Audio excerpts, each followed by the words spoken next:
Reykjavík, Akureyri og Ísafirði.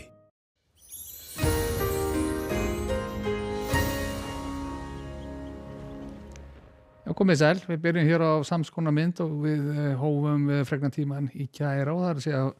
úr snjóþykktarmælinum í Drangagili fyrir ofan Neðskurðsstað og við sjáum að það var góður stígandi í helgina og í gær, en upp úr miðnætti að þá hætti í rauninni að hækka snjóþykktin og hefur verið nokkuð stöðu þar í dag. Reyndar á Seyðisfirði, þar eru samskonar mælingar, það er svona aðeins hækkað í dag en í munu minna mæli þó. Og það var nú hækkandi loftþrýstingur hjá okkur í dag og við sjáum hér klukkan 18 og þá nú hæðasvæði tiltölulega veiklulegt yfir landinu, en það gerði það þó að verkum að það var skaplegt veður víða af landinu og jafnvel nokkuð bjart og þurrt að auki. En ef við keyrum hreyfimyndina þá sjáum við að þetta hæðasvæði heldur nú ekki mikið á móti og að fara þéttast þrýstilínur hjá okkur þegar líður á morgundaginn og sem hefur þá í för með sér að það mun smá saman hvessa á fyrst vestan til á landinu og síðan meir í öðrum landshlutum. Verður ekkert mikil úrkoma í þessu þó, það mun vera svona staðbundin þétting hér við suðurströnd landsins, svona þegar líður á morgundaginn, en liggjum í köldu lofti, það kemur svona eilítið fyrir tunga hér upp að landi sem mun sjálfsagt valda hláku þegar framleiðast undir. Það sem er athyglisvert í þessu hitasviðsmynd hér er að Stóribólið sem er kaldur heimskautta loftmassi yfir heimskautasvæði Norður Ameríku, að það byrja að leka úr honum hér út á Atlantshafið og það getur oft haft svona mikla þróun í för með sér, en það að gera að fylgjast með hvað gerist á næstu dögum. En aðeins inn á nærsviði við sáum að hér klukkan 19 þá var nú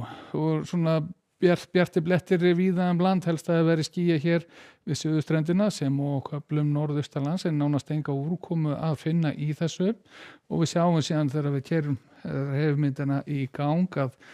fer að vaksa hér suðaustanáttin fyrst vestan til á landinu, verður væntanlega 10-15 metrar á sekúndu hér vestan til þegar líður á nóttina og annars ekki svo sem mikla breytingar nema við sjáum að það eru svona grænir flekki hér í fjallendur sunnan til þess, það er þessi staðbundna þétting sem að mun á nefa eiga sér stað, nægur raki til þess að mynda ský og úrkomu í fjöllunum. Og þetta verður staðan klukkan 14 á morgun, svona almennt séð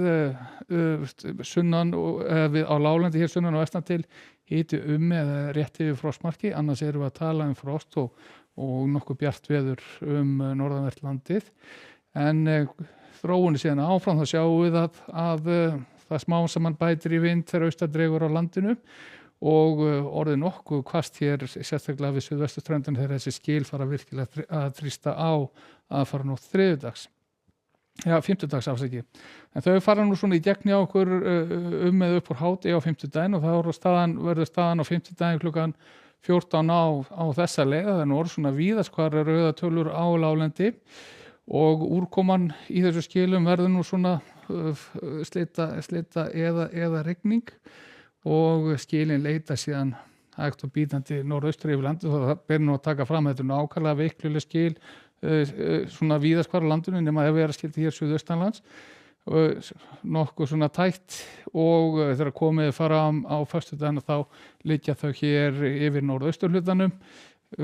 komnir éljabakkar inn í myndina hér sunnan og vestan til á landinu, ekki sérstaklega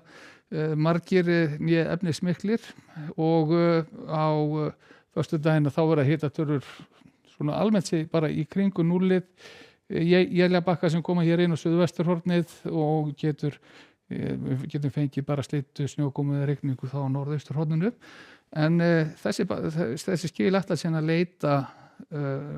aftur hér til suðvestur, það kemur lægð hér upp á milli Íslands og Færeyja og hún mun færa skilin aftur tilbaka og þau verða þá að hádegi og laugardegi stödd hér yfir svona suðvestanverðu landinu með þó nokkuð slitrótta úrkomu þar á ferð. Þannig að það er svona helstu tíðindi varðandi veður á morgun hjá okkur, að það mun bæta hægt og bítandi vind fyrst vestan til á landinu, en sennilega verður þetta nú svona þurrt að mestu nema að vera skildi allar síðst á landinu. Sér enda gott að vera í bili.